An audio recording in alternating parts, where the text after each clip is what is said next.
लागते ऊंचा केला साजो लागते ऊंचा केला साजो लागतो ऊंचा केला साजो लागते ऊंचा केला साजो लागी।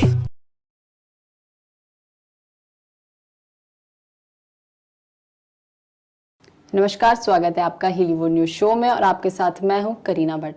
कहते हैं ना, एक चित्रकार अपनी चित्रकारी कपड़ों पर करता है, परंतु संगीत की चित्रकारी दिलों पर होती है। जी हाँ, मेरे साथ स्टूडियो में मौजूद है उत्तराखंड की एक ऐसी शख्सियत जिन्होंने अपनी संगीत की कला से लाखों दर्शकों का दिल जीता है। तो चलिए आपकी भी मुलाकात कराती हूँ उन बेहद उम्दा सिंगर से जिन्होंने अपनी आवाज़ को आपके कानों से लेकर आपके दिलों तक पहुँचाया है। तो विवेक नौटियाल जी, स्वागत है आपका हमारे आज के इस खास कार्यक्रम में। धन्यवाद करीना भट्ट जी और धन्यवाद करना चालू हॉलीवुड न्यूज को जिनमें एक आमंत्रित करी आज एक इंटरव्यू का वास्ता। नौटियाल जी, वास्तव में हमारे व्यूअर्स आपके बहुत बड़े फैन हैं और खास तौर पर मैं तो आपकी बहुत बड़ी फैन हूँ। और आपने अभी तक जितने भी गाने लिखे हैं वो काबिले तारीफ हैं। आपके हर एक गाने में आपने अपने हर एक गाने को उत्तराखंड की अद्भुत संस्कृति को अपने गानों में रचा है, जो कि काबिले तारीफ है। तो क्यों ना आज के इस कार्यक्रम की शुरुआत आपकी आवाज में 2 लाइनों से हो जाए। जरूर, मैं आपसे वो गीत जरूर सुनाऊं जो गीत का वास्ता लोग उनमें तो बहुत प्यार दे और आप लोग युवा दिलों की जो धड़कन छन, युवा दिलों की जो शान छन और युवा दिलों में राज करने को मतलब छे कि आप समझो आप प्रगति का अच्छा पद पर छन। तो मैं आपसे वे गीत की 2 लाइन जरूर सुना लूं। जय गीतान में थे एक नाम प्रेम अच्छु दे। हाँ, कन घोड़े को एड़ी लगी रोना छोड़ा पानी, हे धार माकू एड़ी लगी, हे याद आने तगी, लागते चकेला साजो लागते चकेला साजो लागी जो लागतो चकेला साजो लागतो चकेला साजो लागी जो लागी ऋण जोड़ा पानी दो ऋण जोड़ा पानी दो लागी मैं लागी बे मैं तकी खुदाओ मैं लागी मैं तकी खुदाओ। धन्यवाद। नौटियाल जी, आपकी इस मनमोहक आवाज को सुनकर मेरी जहन में जो सबसे पहले सवाल आया और मुझे लगा सबसे पहले यही पूछूं आपको, तो मतलब इतना करुण जो आप गाते हो, तो मतलब कितना मुश्किल होता है ये सफर। सबसे पहला ये सवाल है कि जब आपने इतना सुंदर गाया, तो मैं जानना चाहती हूँ कि कितना मुश्किल रहा आपका ये हॉलीवुड का सफर और ये गाना कितना मुश्किल रहता है। देखा, सफर तो मैं इन बोलूं कि सफर हर किसकी हर क्या की जिंदगी में सफर मुश्किल ही होंदू और जब तक जिंदगी में मुश्किल ना हो वह सफर में चलन में भी आनंद नहीं आंदू। बिल्कुल। और मैं तो ये नहीं बोलूं कि सफर बहुत मुश्किल छो। और करुण की बात करिए अपन तो करुण तो हमारा गाँव में हमारे गाँव की जो लेडीज छन, हमारे गाँव की जो दादी, जो मेरी माता जी छे, जो मेरी ताई जी छन, जो मेरी चाची जी छन, यू लोग हम ते बहुत अच्छू एक प्लेटफॉर्म दे कि हम उन गीतों ते सुना जो गीतों में नंदा को एक बहुत बड़ो वृतांत व्याख्यान छे। जी। तो हमारे एक जन गीत आंदा हे नंदा तो चाकेला सो जाली नंदा ऊंचा केला सो, तो ये जो फोक गीत है ना, तो और आदमी का सफर में चलती चलती मतलब कद का लोग मिलता, कद का लोग आपको साथ छोड़ी चल जाना, कद का लोग आपसे दूर चल जाना, कद का लोग आपने छोड़ी चल जाना जी। लेकिन हमारी जिंदगी में एक ही चीज कि जब तक आदमी को दृढ़ संकल्प बनी रहा लू तो आदमी वह क्षेत्र में आगे जरूर बढ़ लू जी। और मुश्किल तो हर क्षेत्र में, चाहे वो गायकी को क्षेत्र हो, चाहे वो डांस को क्षेत्र हो, क्या भी क्षेत्र में हो, मुश्किल हर जगह आन, लेकिन कठिनाई होता है हम तो जब तक ले लेना तब तक वे मुश्किल में आसान बन बहुत मुश्किल। बिल्कुल सही बात आपने कही कि मुश्किलें आसान हो जाती हैं और मुश्किलें आसान हो जाती हैं, लेकिन जैसे आपने अभी 2 लाइनें हमें सुनाई, तो उसी गीत की अगर मैं बात करूं तो उस गीत ने यूं कहूं तो बहुत फेमस हो गए हैं आप उस गीत के बाद। हर कोई उत्तराखंड में, हर कोई बच्चा आपको जानता है, तो मतलब कैसा महसूस होता है? देखा, महसूस की बात से तो महसूस हम ते बहुत अच्छो लगदो कि हम युवा पीढ़ी तक भी काम करा छन और मातृशक्ति ते हम काम करा छन, युवा पीढ़ी ते हम काम करा छन, अपना उत्तराखंड की संस्कृति ते हम काम करा छन। हम ते बहुत खुशी हुई कि लोगों ने मेरा गीत बहुत सराही, बहुत प्यार दे जी। और वह गीत में सबसे बड़ो जो श्रेय मेरा दोस्त जो अब ये दुनिया में नहीं रहे, गुंजन डंगवाल, कि वे ये गीत में बहुत जान दे और वे को एक सोच है कि उत्तराखंड की जो पारंपरिक गीत छन वे ते पब्लिक का शामिल और उत्तराखंड की संस्कृति का गीत जो अच्छा गीत छन, मतलब आप गुंजन डंगवाल का ऑफिशियल चैनल पर जाला था, आप सुन सकदा कि वो कन गीत कर दो छो और क्या टाइप का गीत करूँ छो और उत्तराखंड की संस्कृति का गीत वैसे बहुत पसंद था। तो मेरी ये गीत में सबसे बड़ी बात ये रही कि गुंजनान मेरे साथ दे और मैं बहुत खुश नसीब छो कि गुंजनान मेरे साथ भी दे और ये गीत तो गुंजनान अगिन भी बढ़े। जी, आप नौटियाल जी, लोक संस्कृति आपने बात की है, तो इस गीत की ही अगर मैं फिर से बात करूं तो आपने इसे ठेठ शब्दों में लिखा है, ठेठ पहाड़ी शब्दों में, और बहुत सारे दर्शक हैं जिन्हें अपनी ठेठ पहाड़ी नहीं आती है, तो फिर आप इसकी कहानी, 2 लाइनें, 2 अंतराएं दर्शकों को बता दीजिए कि आखिर इस गाने का शुरुआत क्या था। 2 अंतराएं ठेठ पहाड़ी शब्दों में आप हिंदी में बता सकते हैं? जरूर, मैं सभी दर्शकों को बताना चाहूंगा कि ये जो गीत है ये मैंने बेसिकली एक महिला पे लिखा था जिसकी शादी हो जाती है और अपने मायके में रहती है और मायके के बाद वो अपने ससुराल जाती है। तो ससुराल का जीवन कितना कठिन होता है ये सभी हमारे उत्तराखंड के लोग सभी अच्छे से जानते हैं कि ससुराल का जो रहन सहन है, ससुराल में जो रहना है वो कितना टफ होता है। तो मैंने ये गीत उस मातृशक्ति पे लिखा था जिसकी शादी हो जाती है और अपने ससुराल में है। तो ससुराल में जाने के बाद समय एक आप लोग भी जानते हैं कि एक समय ऐसा आता है जैसे पहाड़ में खुदेड़ मौसम लगता है जी, मतलब चारों तरफ कोहरा लगा है, जैसे दिसंबर का महीना होता है, जनवरी का महीना होता है। तो इस महीने में क्या होता है, बारिश पड़ती रहती है, बर्फ पड़ती रहती है। हमारे जो बड़ी बड़ी चोटियां हैं, चोटियों पे बर्फ पड़ती है, अगल बगल के गांव दिखते नहीं हैं।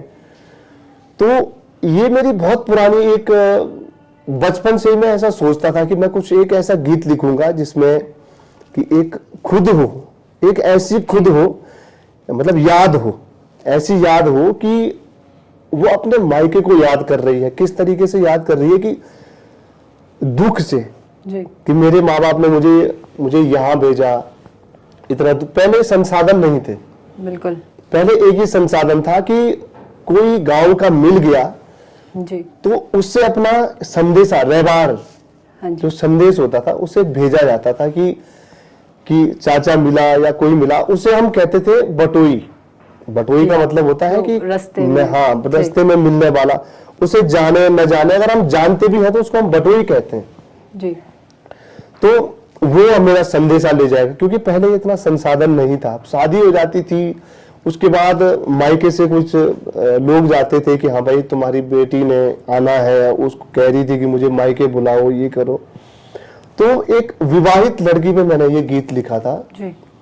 इसके शब्द जो थे पुराने थे, लेकिन स्टार्टिंग जो मैंने करी है कन घोड़ी कोयले, ये मैंने खुद लिखा है क्योंकि हमारे यहाँ का एक ट्रेडिशनल एक जागर शैली है, उससे मैंने ये थोड़ा सा पार्ट लिया है और मेरी कोशिश है कि मैं आगे भी और अच्छे गीत करता रहूं। इसमें द्यो लागी का मतलब होता है, द्यो का मतलब होता है मौसम जी, और मौसम जो है बदल गया, द्यो लागी का मतलब है मौसम बदल गया।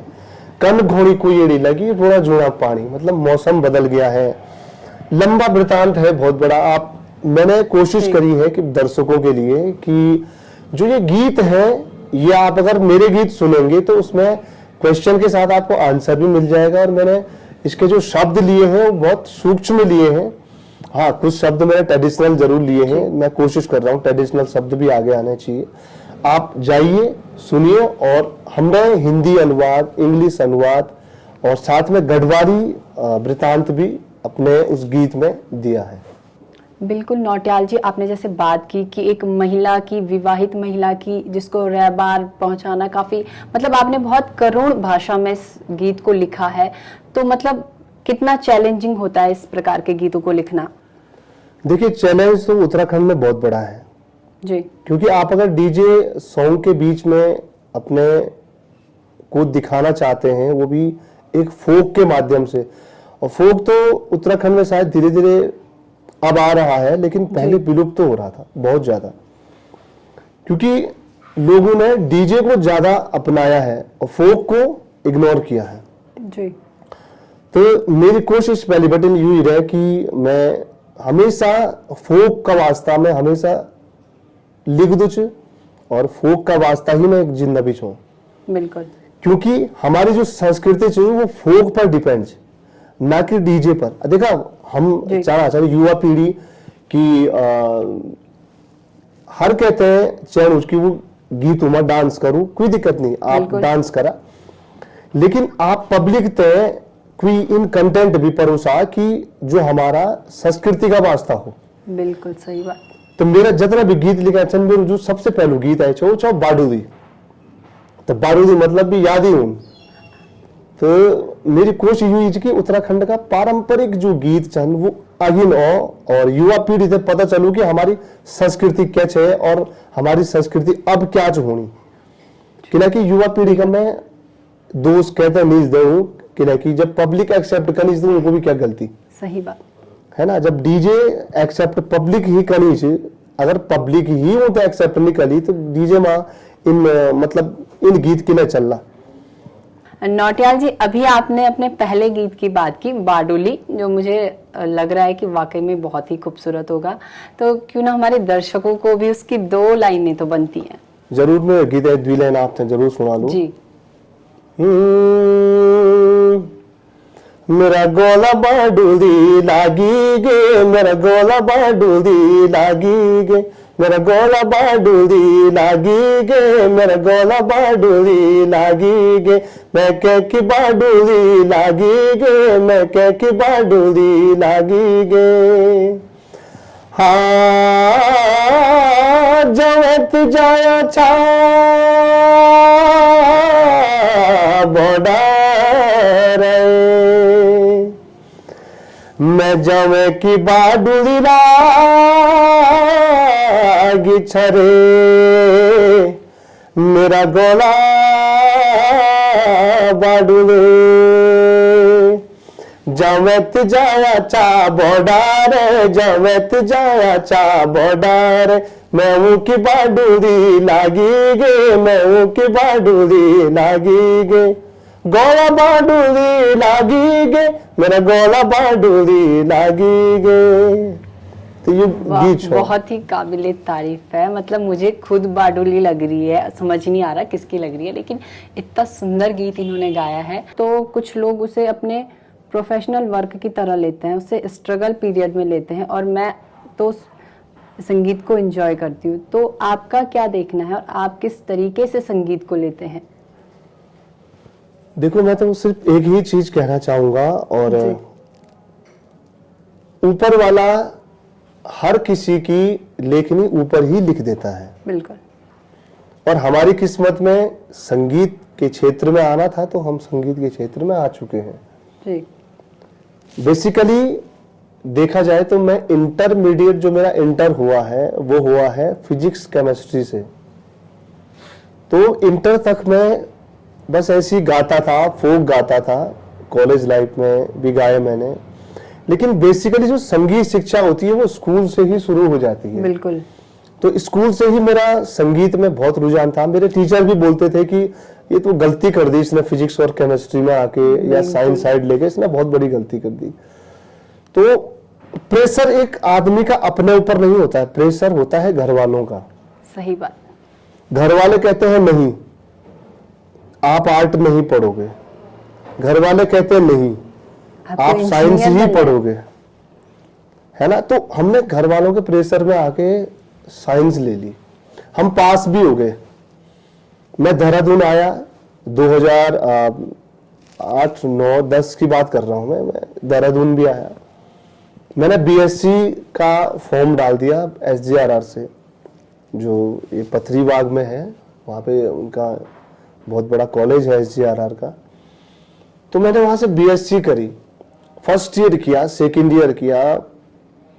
मुझे मतलब अंदर से फील आया कि मैं शायद गलत ट्रैक पे हूँ, क्योंकि भगवान ने हमारी लेखनी ऊपर पहले ही लिख दी थी कि नहीं बेटा तू गलत लाइन पे है, तू चाहे कुछ भी कर ले, जाना तुझे संगीत में ही है।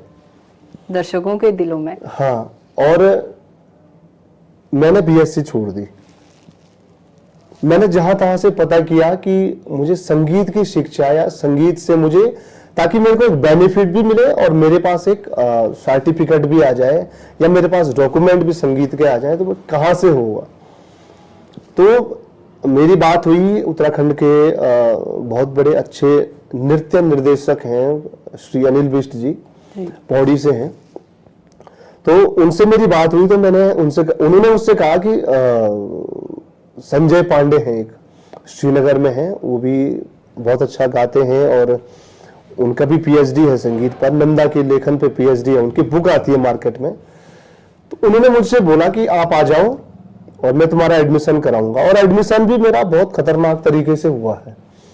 खतरनाक का मतलब है कि आप समझ सकते हैं कि हमारे यहाँ जब एडमिशन होते हैं तो जून के समय होते हैं, और जून के समय बहुत बारिश होती है। बिल्कुल।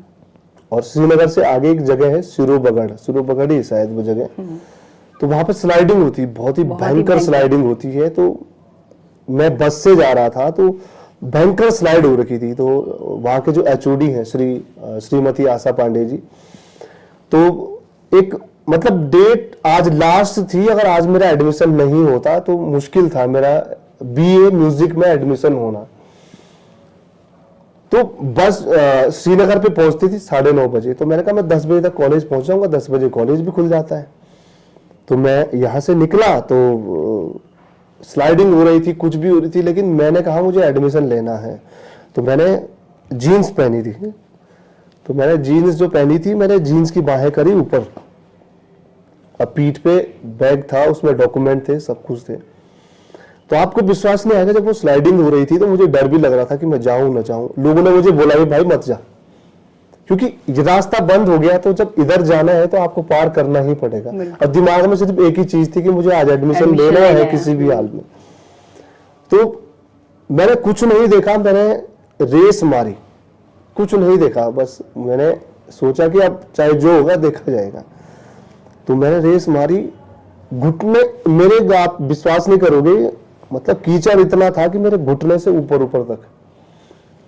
मैं किस तरीके से वहां से निकला, जैसे तैसे निकला। कई लोगों ने मुझे, जब मैं गाड़ी में बैठा तो कई लोगों ने मुझे सोचा कि ये लेबर है शायद, वर्कर है जो गाड़ी में बैठ के। हाँ, मेरी स्थिति ऐसी हो रखी थी, क्योंकि पीछे से मतलब जो छींटे पड़ते हैं, मतलब सफेद, वहां पे सफेद पानी था, तो मेरी स्थिति ऐसी हो गई थी सफेद पूरी।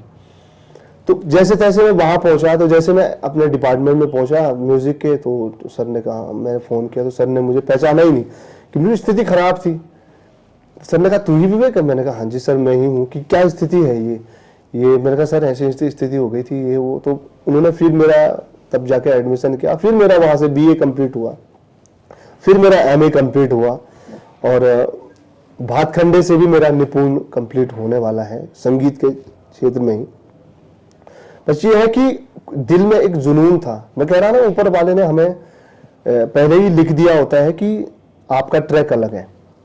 देखो आप कुछ भी करिए जिंदगी में, आप बहुत कुछ करते हैं, आप बहुत कुछ सोचते हैं, लेकिन ऊपर वाले ने जो लिखा रहता है वही आपकी किस्मत में मिलता है। बिल्कुल सही बात। जो आप कुछ भी कर ले, देखो आप संगीत के क्षेत्र में अलग लोग हैं, गायकी के क्षेत्र में अलग लोग हैं, वैसे ही डॉक्टरी के क्षेत्र में अलग लोग हैं, वैसे ही टीचिंग के क्षेत्र में अलग लोग हैं, वैसे ही आप इंजीनियरिंग के क्षेत्र में अलग लोग, उनकी किस्मत ऊपर से ही लिख के आ जाती है। बिल्कुल बिल्कुल जी। टीचिंग की भी आपने बात की है, आप एक शिक्षक भी हैं तो, और एक गायक भी हैं, तो दोनों चीजों को मैनेज करना कितना मुश्किल रहता है?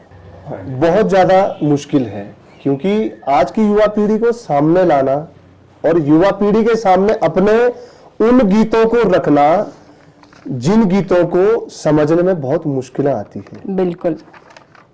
तो हमारी कोशिश यही रहती कि युवा पीढ़ी, आपने कहा जॉब के साथ साथ, ये हमारा एक जुनून है, गायकी हमारा एक जुनून है जिसे हम मरते दम तक करना चाहेंगे। क्योंकि गायकी जो है ना, कहते हैं हमारे म्यूजिकली लाइन में कहते हैं कि संगीत का कीड़ा जो कभी मरता नहीं है, वो हमेशा बुदबुदाता रहता है जी। तो संगीत एक कीड़े की तरह है हमारे अंदर। आप कुछ भी करो, आप कितने दिन भी दूर रहो, आप संगीत से दूर नहीं रह सकते। बिल्कुल। और जॉब के साथ साथ कठिनाई जरूर होती है कि आपको यहाँ भी समय देना है, वहां भी समय देना है, आपका परिवार भी है, आपको परिवार के साथ भी समय देना है, आपको परिवार भी देखना है, आपको जो है बाहर के काम भी देखने हैं, आपको ट्यूशन्स वगैरह भी देखने हैं, क्योंकि मैं ट्यूशन भी पढ़ाता हूँ। अरे वाह। तो मुझे हर चीज मैनेज करके चलना पड़ता है। और बेसिकली मैं इसलिए कर रहा हूँ क्योंकि फोक गीतों के साथ साथ मैं एक एक्सपेरिमेंट करता हूँ कि युवा को कैसे पसंद आएगा, कि हम युवा को फोक की तरफ कैसे अट्रैक्ट करें, कि युवा को फोक की तरफ कैसे लाएं, है ना। कोशिश हमारी ये रहती कि युवा को अट्रैक्ट किया जाए फोक की तरफ, कि वो फोक की तरफ आए, कि फोक ही सब कुछ है। ये जो आजकल जो वेस्टर्न बीट चल रही है ये कुछ नहीं है। देखो पहले भी शादियां होती थी, शादी में पहले भी ढोल दमाऊ बजते थे, ढोल दमाऊ आज भी बज रहे हैं, लेकिन विडंबना हमारे पहाड़ की देखिए क्या हो चुकी है कि ढोल दमाऊ जहां बजते हैं वहां लोग बंद करवा देते हैं और डीजे वाले को बोलते हैं डीजे चलाओ। बिल्कुल। तो ये हमारे क्षेत्र की, हमारे उत्तराखंड की विडंबना ही कहूंगा इसे, कि पारंपरिक वाद्य यंत्रों को आप कह रहे हैं कि बंद करिए और डीजे वाले को बोल रहे हैं डीजे चलाओ। तो ये गलती हम लोगों की है कि हम लोग ही जब अपनी संस्कृति को, अपने कल्चर को बढ़ावा नहीं देंगे तो कौन देगा? बाहर के लोग आके नहीं देंगे हमारी संस्कृति को बढ़ावा। नौटियाल जी, वैसे आप लिखते भी हैं, तो अगर मैं सीधे पूछूं कि अगर जब आप गीत लिखते हैं तो आपका पहला इंटेंशन क्या रहता है? दर्शकों को महसूस कराने या उनको थिरकाना अपने गीतों पर?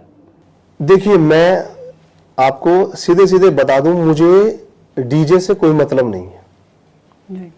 मेरा मेन मोटिव है उत्तराखंड के लोकगीतों पर कार्य करना, और मैं उत्तराखंड के लोकगीतों पे कार्य ही कर रहा हूं, बशर्ते लोग उन गीतों में भी नाच रहे हैं। देखो दियोलागी गीत था जी। दियोलागी गीत की जो बीट थी वो हमने ऐसे नहीं रखी थी कि दर्शक इस पे नाचे, लेकिन दर्शक फिर भी नाच रहे हैं। हमने कोशिश करी थी कि हम इसे सुनने लायक गीत बनाए। थोड़ा बहुत एंजॉय के लिए तो हर कोई बनाता है। अब उसकी जो बीट है वो अच्छी जा रही थी, तो हमने कहा कि इस गीत को सुनने लायक अच्छा बनाएंगे। तो गुंजन ने वही कोशिश करी है कि उस गीत को सुनने लायक भी बनाया। और लोगों को देखो, पब्लिक ही सबसे बड़ी होती है हमारे लिए, एक कलाकार के लिए पब्लिक बहुत बड़ी चीज होती है। तो पब्लिक ने हमें एक्सेप्ट किया, पब्लिक ने हमें कहा, पब्लिक ने ये नहीं एक्सेप्ट किया कि ये डीजे है, पब्लिक ने ये एक्सेप्ट किया, ये बता दिया कि देखो फोक आज भी जिंदा है। अगर आप फोक को जिंदा रखना चाहते हो तो फोक आज भी जिंदा है पब्लिक के अंदर। तो हमारी जो कोशिश रहती है यही रहती है कि हम पब्लिक के दिल तक जाएं जी। और जब आदमी के दिलो दिमाग तक आप घुस चुके हैं तो उसके बाद आप जो है पैर आपके मजबूरन थिरकने शुरू हो जाएंगे। नौटियाल जी, आप अपने हर शब्द में लोक संस्कृति की बात कर रहे हैं, दर्शकों को हमेशा महसूस कराने की बात कर रहे हैं, तो ये बच्चे के जन्म के समय ही ये भावना पैदा हो जाती है। तो आपका प्रेरणा स्रोत कौन है? किसे आप अपना प्रेरणा स्रोत मानते हैं? देखिए, पूरी सृष्टि जानती है जन्म माँ ही देती है, और पुराणों में भी कहा गया है कि जी। बच्चा जब पेट में होता है या माँ के गर्भ में होता है तो अगर उसे अच्छे संस्कार दिए जाएं तो उसके अंदर भी वही गुण आते हैं। बिल्कुल। ये बहुत बड़ी बात है हर किसी के लिए कि अब ये हो सकता है, देखो मैं तो अभी जन्मा भी नहीं हूं, और ये हो सकता है कि मेरी माँ जो है बहुत अच्छा गाती भी हैं। गाती क्या है, वो फोक गाती हैं और नंदा के गीत ज्यादा गाती अच्छा, हैं। आपकी माता जी भी माता जी गाती हैं, बट बेसिकली गांव के लोग कैसे गाते हैं आपको पता ही है, गांव के जो कल्चर होता है वो कैसा होता है। तो मे भी ये हो सकता है कि माता जी ने जो है नंदा देवी के मंदिर में जाकर कुछ पारंपरिक गीत गाए हों। ये भी हो सकता है कि माता जी ने किसी की शादी में जो पारंपरिक गीत होते हैं वो गाए हों, जी। या माता जी ने कुछ जो कथाएं हैं वो सुनी हो। माता जो मेरी माँ है वो एक मतलब दैवीय जो सारी चीजें होती हैं वहां पे एक कार्य किया हो, गायन का कार्य। मेरी माता जी गाती थी, तो हो सकता है वही गुण मेरे अंदर आए हों। मेरे पिताजी भी गाते थे। अब गांव के सभी लोग गाते हैं, बिल्कुल, लेकिन होता है ना कि आप लोग देखते हैं कि एक कोशिश होती है कि हर किसी की कि गायन जो शैली है वो हर किसी को अच्छी लगती है। बिल्कुल। तो पिताजी भी रामलीला में गाते थे, पिताजी हारमोनियम बजाते थे। तो मैं भी हो सकता है माँ ने रामलीला भी देखी हो, जब मैं पेट में रहा हूं माँ ने रामलीला भी देखी हो, तो वो चीजें सारी कनेक्ट हो जाती हैं। तो और आप अपना प्रेरणा स्रोत अपने मम्मी पापा हाँ, को भी- मम्मी पापा तो सबसे पहले वही आते हैं ना। मतलब यूं कहें कि कुछ लोगों को विरासत में हाँ, ये मिलती भी कह है। सकते हैं, तो देखिए। मतलब आपको भी विरासत में ही हाँ, मिली है। जरूर विरासत में कह सकते हैं आप। जी, और ये भी देखो, विरासत में मिलना ही बड़ी बात नहीं है, बिल्कुल। उस विरासत को संजोना और उसे युवा पीढ़ी के साथ आगे बढ़ाना, बिल्कुल। वहां बहुत बड़ा एक चैलेंज आ जाता है। और दूसरे मेरे जो प्रेरणा स्रोत हैं वो है आदरणीय नेगी जी। नेगी जी तो पूरे उत्तराखंड के प्रेरणा स्रोत बिल्कुल, हैं, बिल्कुल। लेकिन मैं अपना प्रेरणा स्रोत उन्हें इसलिए मानता हूं क्योंकि देखिए, मैंने कहा ना कि फोक हमेशा कनेक्ट कर देता है, तो नेगी जी ने हमेशा फोक ही गाया। बिल्कुल। तो मैंने सबसे पहला जो नेगी जी का गीत सुना था वो पिताजी रेडियो पे सुनते थे। उस समय नजीमाबाद से आते थे, आकाशवाणी नजीमाबाद से, तो नेगी जी के गीत आते थे उस समय। तो गाना चल रहा था, कोडूंगोनी पूजी मिल, ये गाना चल रहा था। तो एकदम कनेक्ट होता है ये गाना। आप अगर सुनोगे तो आज से पहले लोग इस गीत को अच्छा नहीं मानते थे, सुनते नहीं थे, क्योंकि नेगी जी हमेशा पहाड़ के कल्चर के गीत लिखे, हमेशा से। नेगी जी को बाद में लोगों ने शायद ज्यादा सुना, पहले पहले चीजें नहीं थी। ये हो सकता है कि नेगी जी सुनने में या असमर्थ थे लोग, क्योंकि रेडियो हर किसी के घर में नहीं होता था। बाद में तो टेप रिकॉर्ड आए, और उसके उतना बाद वक्त भी VCD नहीं आए, रहता था। वक्त भी नहीं रहता था। तो शाम को आकाशवाणी में आते थे, तो उस समय एक गाना नेगी जी का था जो सबसे पहला गाना था कि सेरा बस गया वे बणुमा रूड़ी कुटन मा यूंद पीसी भी तेना। बहुत अच्छा गाना है। तो ये भी कह सकते हैं कि मैं नेगी जी से बहुत प्रेरणा स्रोत है मेरे नेगी जी, और मुझे नेगी जी से बहुत प्रेरणा मिलती है। और मुझे किस्मती और खुशकिस्मती कह सकते हैं कि मैं नेगी जी के साथ 17-18 साल से काम कर रहा हूँ। अरे वाह। क्योंकि मैं नेगी जी के साथ एज अ को आर्टिस्ट काम करता था, कोरस के रूप में। तो हमने बहुत मेहनत करी है अपनी जिंदगी में, और कोशिश हमारी यही रहती थी कि उत्तराखंड के कल्चर को आगे लाना। मैं नेगी जी का अपने आप को मैं नेगी जी का बहुत बड़ा शिष्य मानता हूँ, क्योंकि मैं नेगी जी को प्रेरणा स्रोत मानता हूँ। जैसे एकलव्य होता है ना, जी, वही मेरे को वही समझ लीजिए आपकी मैं कोशिश कर रहा हूँ नेगी जी के पद चिन्हों पे चलने की, कि नेगी जी किस तरह का कार्य कर रहे हैं, मैं भी उन्हीं को देखते हुए काम कर रहा हूँ। नेगी जी के बाद भी तो उत्तराखंड में दूसरे नौटियाल जी आने चाहिए। अब देखिए, ये तो ऊपर वाला डिसाइड करेगा कि क्या हमारा काम है, काम करना। जी, मुझे नेगी जी हमेशा कहते हैं, हमेशा मैं नेगी जी से जब मिलता हूँ, ऐसे रूबरू बैठा रहता हूँ, उनके घर जाता हूँ, तो मुझे बहुत प्यार देते हैं, बहुत ज्यादा। और मैं उन्हें अपनी कंपोजिशन सुनाता हूँ, तो नेगी जी बहुत खुश होते हैं कि बहुत अच्छा काम कर रहा है, बहुत अच्छा काम कर। नेगी जी बोलते हैं, नेगी जी की जो मिसेज है श्रीमती उषा नेगी जी, वो भी बहुत तारीफ करती है मेरी, कि मेरे को प्यार से नौटी बोलते हैं ना, मेरा गांव नौटी है, तो मुझे नौटी बोला जाता है। और मैं उस ग्रुप में भी नौटी हूँ, नेगी जी के ग्रुप में बहुत नटखट हूँ, तो मुझे लोग नौटी बोलते हैं। तो ताई जी बोलती है मुझे कि ये बहुत अच्छा काम कर रहा है। नेगी जी के जो लड़के हैं बड़े भैया कविलास नेगी जी, वो भी मुझे बहुत नोटी बहुत अच्छा काम कर रहा है। देखो जब आगे से जब आपको पॉजिटिव वे मिले ना तो आपका काम करने का और भी अच्छा मन करता है। बिल्कुल सही बात। अगर नेगी जी के अलावा मैं बात करूं तो उत्तराखंड में किन की गायकी आपको पसंद है, मेल फीमेल दोनों में? देखिए गायिकाएं बहुत आ गई हैं बिल्कुल। और गायक भी बहुत आ गए हैं, लेकिन मेन है शब्द। देखिए हमारे जो चमोली के हैं बहुत अच्छे गायक हैं, उनके गीत बहुत अच्छे हैं। बड़े भैया हैं मेरे किशन महिपाल जी, उनको कौन नहीं जानता। बिल्कुल। उन्होंने भी बहुत अच्छा काम किया है इस क्षेत्र में।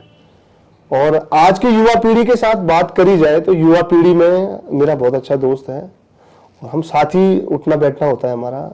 मेरा भाई है दर्शन फरसवान। बिल्कुल। तो हम कोशिश करते हैं कि उत्तराखंड के जो पारंपरिक गीत हैं वो भी पारंपरिक गीत ही लाता है। जी जी जी, है ना, और मैं भी पारंपरिक गीत ही लाता हूँ। अब हमारे अंदर कोई दुश्मनी नहीं है। लोक संस्कृति का आपने खासा तालमेल बिठा रखा है। वो अपना ट्रेडिशनल गाता है, मैं अपना ट्रेडिशनल गाता हूँ। उसका गाना है जय नंदा जय गौरा, हाल ही में उसका गाना आया था ना, उसका नंदा पे आया था, मेरा भी नंदा पे आया था। तो मेरा था ते चकेला से भगवती, मेरा मैं तक ध्यान भगवती, तू जसीली वे जय माँ कैलाश की नंदा भगवती। तो उसका अपना ट्रेडिशनल है, मेरा अपना ट्रेडिशनल है। मैं उसे कैसे गाता हूं, वो कैसे गाता है। बेसिकली हमारा जो ट्रेडिशनल है वो एक जैसा है, मिलता जुलता है, लेकिन कोशिश हमारी यही रहती है कि हम उत्तराखंड में ट्रेडिशनल ही आगे लाएं। वो भी बहुत अच्छा काम कर रहा है। बिल्कुल। और मेरी भी कोशिश रहती है कि मैं ट्रेडिशनल ही आगे लाऊं। बिल्कुल। तो आपका क्वेश्चन था कि फीमेल में से कौन है। देखो फीमेल बहुत आई जी। हमारे टाइम पे। तो देखो हमने जिनको सुना अभी तक, जब से हम जवान हुए हैं तब से हमने या तो मीना दीदी को सुना है, बिल्कुल बिल्कुल, या अनुराधा निराला दीदी थी उनको सुना है, रेखा धसमाना जी थी उनको सुना है। और बहुत फेवरेट की अगर मैं बात करूं, फेवरेट तो मेरी अनुराधा निराला जी हैं जी और मीना दीदी जी हैं। तो दो ही हैं जिनको हम स्वर कोकिला कह सकते हैं अभी तक है, वाकई में है। और वाकई में है वो, क्योंकि उनकी आवाज में झलकता है। बिल्कुल, है ना। और फोक तो उत्तराखंड में मेल सिंगर फोक में बहुत हैं, लेकिन जिनको एक अच्छा फ्रेम, अच्छा नाम जो सामने मिला है वो नेगी जी हैं, किशन महिपाल जी हैं, है ना। और कई गायक हैं। देखिए अभी तक तो यही चल रहे हैं फ्रेम में। अच्छा, अगर मैं वापस आप पे ही जाऊं तो कभी स्कूल में आपने गाया है जो आपको याद हो, जो आपका पहला स्टेज परफॉर्मेंस हो? देखो मैं आपको बताता हूँ, 2000 की बात करता हूँ। उस समय नंदा देवी राजजात आई थी जी। नंदा देवी राजजात 2000 में हुई थी। तो उस समय नेगी जी की एक एल्बम आई थी, नंदा देवी राजजात पे ही उनकी आई थी, जिसमें गाना था जय जय बोला जय भगवती नंदा, नंदा ऊंचा कैलाश की जय जय बोला। तो ये समय नेगी जी का एल्बम आया था। उस समय मैं रहूंगा 5 या 6 साल का शायद, 2000 की बात कर रहा हूँ मैं। तो उस समय मैं 5 6 नहीं 9-10 साल का रहूंगा। तो उस समय ये गाना आया था। तो ये गाना हमारे गांव पे जब आया तो ये गाना हमेशा चलता था, और जहां पे गाना बजता था उसमें स्पीकर होते थे, हमें पता ही नहीं क्या है स्पीकर होते। मैं उसके सामने खड़ा रहता था कि यार ये गाना बहुत अच्छा है। मैं हमेशा गाना, क्योंकि घर पे था ही नहीं, एक साधन था सुनने का, वही था कि बाहर बज रहा है तो सुन रहे हैं। तो उस समय पहली बार मैंने इतना बड़ा डीजे सिस्टम देखा था, बड़ा, कि जो स्पीकर आजकल डीजे चल ही रहे हैं, तो उस पर सुना मैंने। मैं स्टेज पे बैठा रहा, मैं सुनता रहा, क्योंकि एक मन में ललक थी सुनने की। तो उस समय आया था वो गीत, 2000 की बात कर रहा हूं मैं आपके सामने। तो उस समय आप देखिए नेगी जी के गीत आए थे। मैं उस समय पढ़ता था, तो मैंने वो गाना अपने स्कूल में गाया था। तो मेरे जो देखो बचपन का जो स्कूल होता है ना, अभी भी वो जो गुरु है वो मेरे साथ हमेशा कांटेक्ट में है, हमेशा बात होती। मैं उनसे हमेशा प्रेरणा लेता रहता हूं कि सर मैं ये कर रहा हूं, मैं क्या करूं। उनका नाम है श्री विक्रम सिंह रावत जी। वो मेरे हाथ पकड़ के लिखने वाले टीचर हैं, जिन्होंने मुझे हाथ पकड़ के अ आ इ ई लिखवाया है। तो वो मुझे हमेशा कहते हैं, उनका मुझे हमेशा यही कहना था कि बेटा तू सिंगिंग के क्षेत्र में आगे बढ़ना। और आज देखिए, हाँ, और आज भी वो मेरे गाना सुनते हैं तो वो भी अंदर से खुश होते हैं कांटेक्ट कि में अभी ये आपके मेरा वो- शिष्य है। अच्छा, उनको भी अच्छा लगता है। बिल्कुल देखो, शिष्य अगर अच्छा काम करे ना तो उसको हर कोई सराहता है, बिल्कुल। और शिष्य अगर उल्टा काम करे तो कोई नहीं बोलेगा ये मेरा शिष्य है। लोग और पता क्या गुरु बोलते भी हैं? कहीं पे कहते हैं कि अरे ये मेरे हाँ, शिष्य है। वही है। देखो, आप अच्छा काम करोगे तो 4 जगह आपका नाम बढ़ेगा, बिल्कुल उल्टे काम करोगे 20 जगह नाम बढ़ेगा। अच्छा काम देर में जाता है और बुरा काम जल्दी जल्दी जाता है। जाता है आग लगती है तो धुआं पहले आता है, आग नहीं दिखती, धुआं पहले उठता है। धुआं कि दूर कहीं दूर तक आग फैल लगी जाता है। हाँ, धुआं दूर दूर तक फैलता है, लेकिन आग नहीं दिखती। जब तक वो आग वहां दिखती है तब तक बहुत कुछ जल जाता है। तो यही है हमारे उत्तराखंड की संस्कृति में भी कि आप काम करते रहो, धुआं उठ रहा है, अभी वो धुआं सूंघ रही है पब्लिक, तो जब पब्लिक देखेगी कि आग लग चुकी है तो अच्छी बात है। नौटियाल जी, गीत समाज का दर्पण होता है और एक संगीतकार उन्हें अपने शब्दों में रचता है, तो आपको नहीं लगता कि अब ये धीरे धीरे कम होता जा रहा है? मतलब इतने दर्पण को इतने साफ तरीके से नहीं दिखाया जा रहा है, तो क्या कारण मानते हैं आप इनके पीछे? देखो, मैं एक ही चीज कहता हूं, आपने कहा कि समाज का दर्पण क्या है? संगीत है। ये सच्चाई है, समाज का दर्पण संगीत है, लेकिन लोगों ने उस दर्पण पे भी गंदगियां फैला दी। किस तरह की गंदगी? क्योंकि हमारे उत्तराखंड में ये डीजे डीजे डीजे डीजे, बस 24 घंटे डीजे का ही रुझान होता है। बिल्कुल आप स्टूडियो में भी जाइए, वहां एक ही चीज सुनने को मिलेगी कि मेरा ये नया डीजे सॉन्ग आ रहा है, बिल्कुल है ना। आप किसी व्यक्ति से भी सुनिए, देखो आजकल संगीत को लोग बहुत लाइटली ले रहे हैं, क्योंकि कोई भी व्यक्ति आ रहा है वो कह रहा है जी मैं गायक हूं, बिल्कुल और टोनर लगा रहे हैं और गायक बन जा रहे हैं। ये बहुत विडंबना हो गया हमारे क्षेत्र में। तो देखिए, पब्लिक, मैंने हमेशा कहा कि पब्लिक सबसे बड़ी श्रोता है। पब्लिक जहां एक्सेप्ट करेगी हमें, आपको किस नजर में पब्लिक में आना है। देखो, हम काम करेंगे तो हम अच्छा काम करेंगे तो हम अच्छी नजर में रहेंगे, हम बेकार काम करेंगे तो हम बेकार नजर में रहेंगे। चोर की नजर में जो चोर होगा वो चोर ही कहलाएगा, है ना। और जो समाज का व्यक्ति होगा, जो अच्छा व्यक्ति होगा, वो अच्छा ही कहलाता है। तो ये डिपेंड हम पे करता है, ये आपका दर्पण है। देखो, दर्पण में जाइए, आप अपना फेस देखिए, किसी दूसरे का फेस नहीं दिखेगा। बिल्कुल आपको अगर किसी दूसरे का फेस देखना है तो आपको समाज में जाना पड़ेगा, समाज के लिए काम करना पड़ेगा। तो हमारा काम वही है। पब्लिक आजकल जैसे एक्सेप्ट कर रही है, लेकिन हमारी कोशिश यही है पहले से कि हम फोक को आगे लाएं। बिल्कुल तो हमारा मेन कंटेंट हमेशा फोक का ही रहता है, और हम ये चाहते हैं कि पब्लिक को आईना भी वही दिखाया जाए जो हम देख रहे हैं, बिल्कुल है ना। हम देख रहे हैं पब्लिक को कि पब्लिक आजकल थोड़ा सा धीरे धीरे लोकगीत की तरफ आ रही है, इतना जरूर है। आप अपने जवाबों में कहीं ना कहीं डीजे पैटर्न के खिलाफ नजर आ रहे हैं। खिलाफ तो नहीं कहेंगे, लेकिन मतलब इतने पक्ष में भी नहीं है।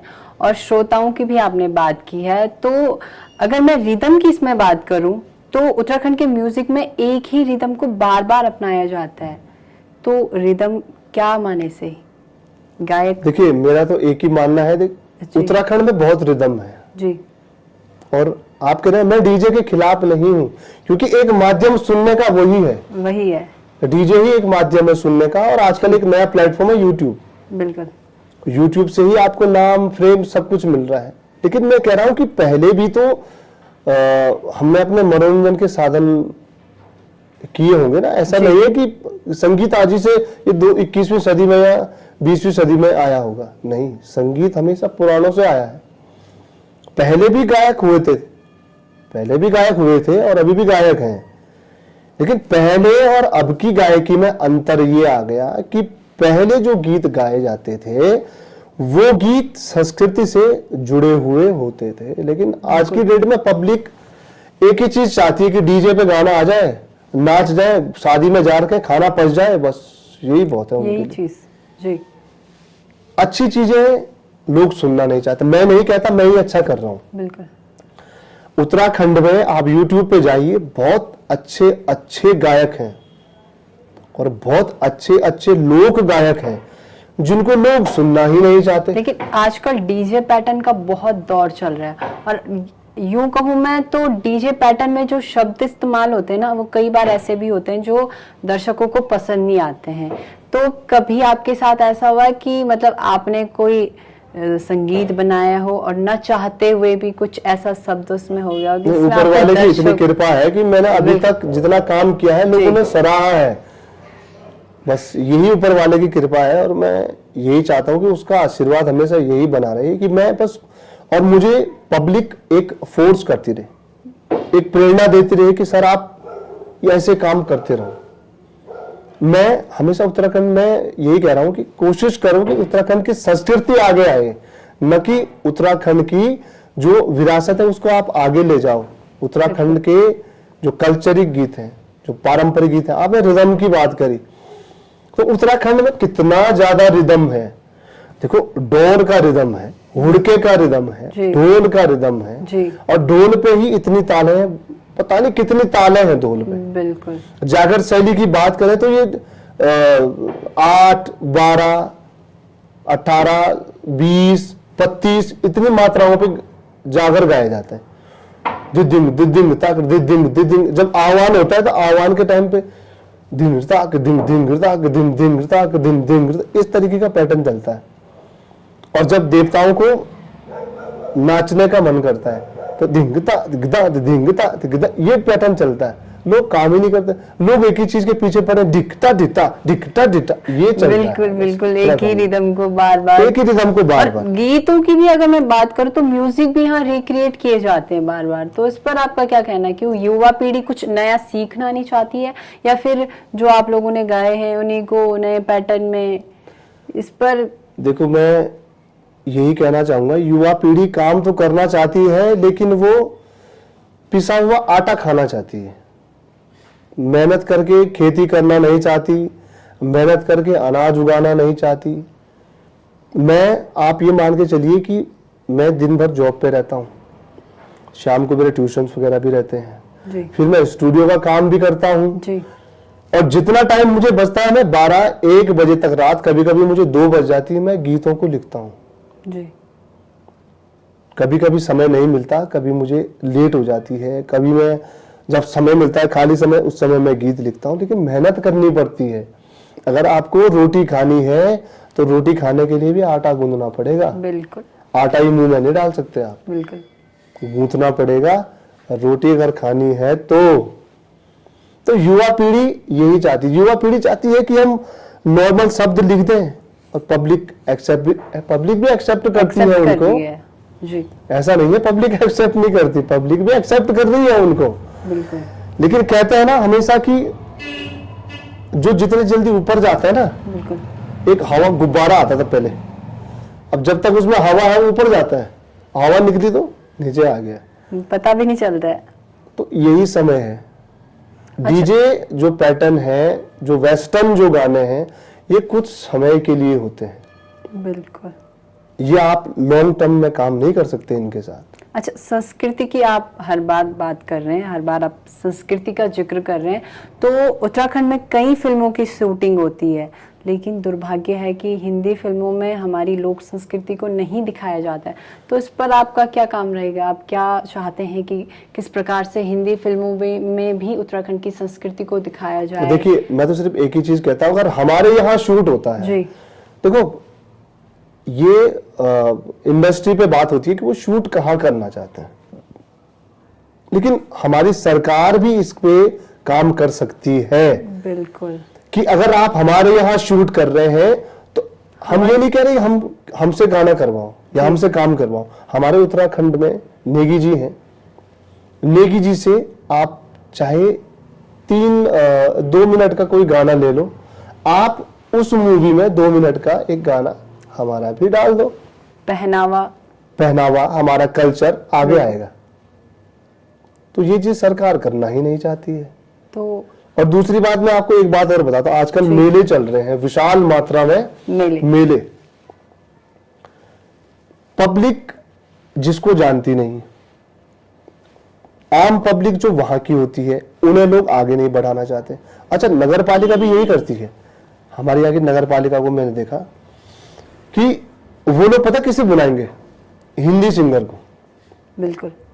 बाहर से, हम पंजाब से बुला रहे हैं कि इस बार हम चंडीगढ़ से बुला रहे हैं कि अब इस बार यार, अरे यार, पंजाब में भी सरकारी प्रोग्राम होते हैं, पंजाब में भी पंजाबी कल्चर प्रोग्राम होते हैं। उन्होंने कभी गढ़वाली कलाकार बुलाया पंजाब में? कभी नहीं बुलाया। अब तुम क्यों बुला रहे फिर यहाँ? और जब उत्तराखंड आप ये सोचिए ना कि उत्तराखंड में इतने अच्छे अच्छे कलाकार हैं जिनको प्लेटफॉर्म नहीं मिलता, भाई उन्हें प्लेटफॉर्म दो जी।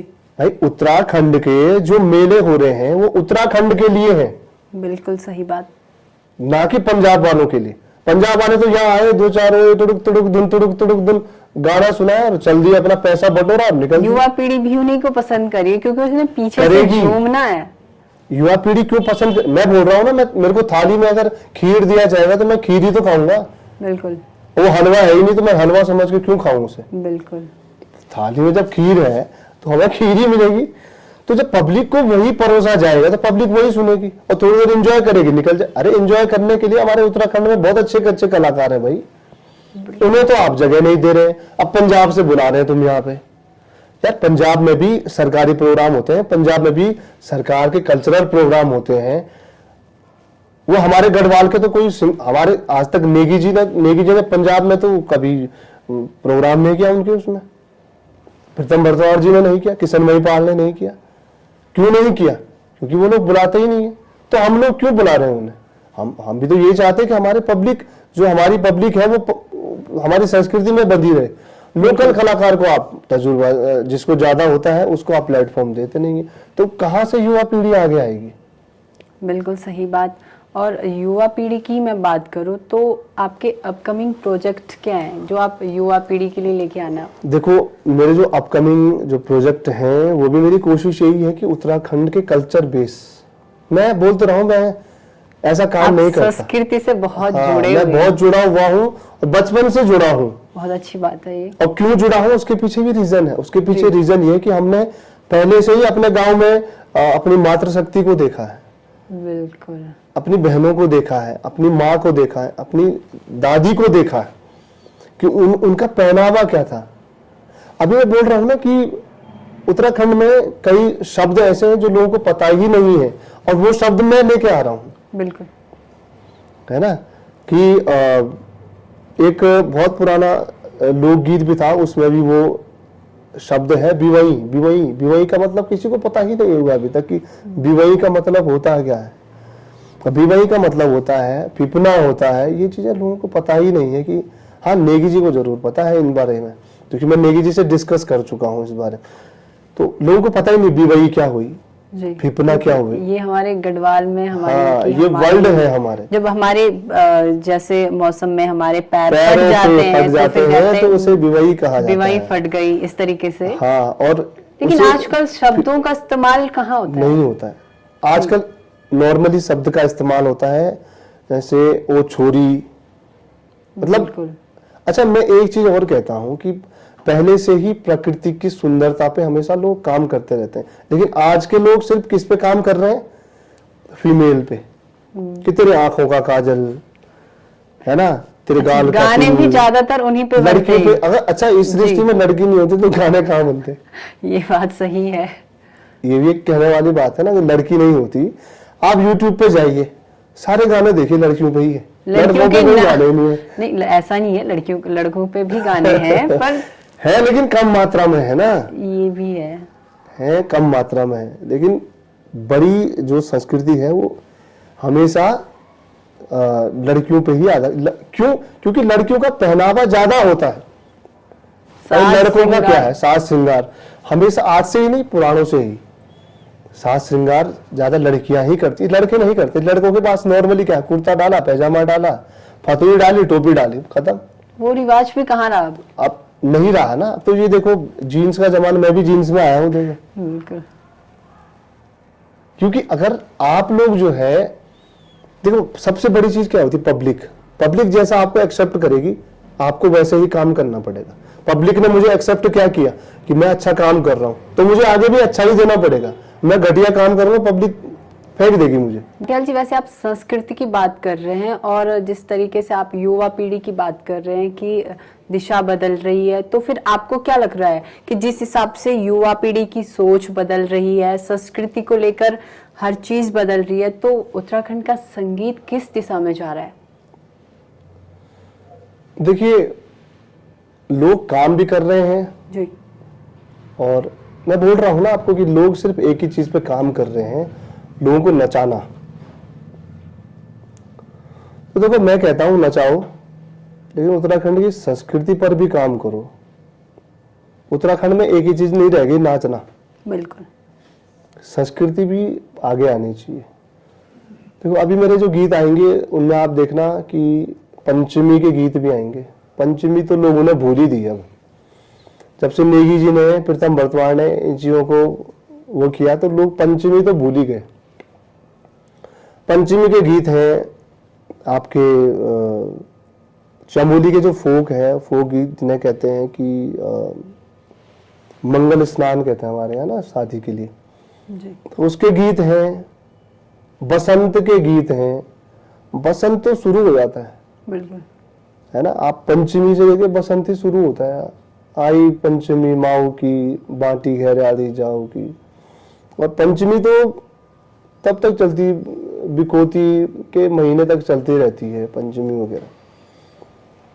तो इतनी चीजें हैं हमारे उत्तराखंड में, कल्चर है, मेले हैं, इतनी चीजें, लेकिन लोगों का एक ही तरफ ध्यान है, ढिंका टिका ढिंका टिका ढिंका। अच्छा, अगर आप इसकी बात कर रहे हैं तो आपको क्या लगता है कि गाने की ऐसी कौन सी क्लिक है जो हिट हो जाती है?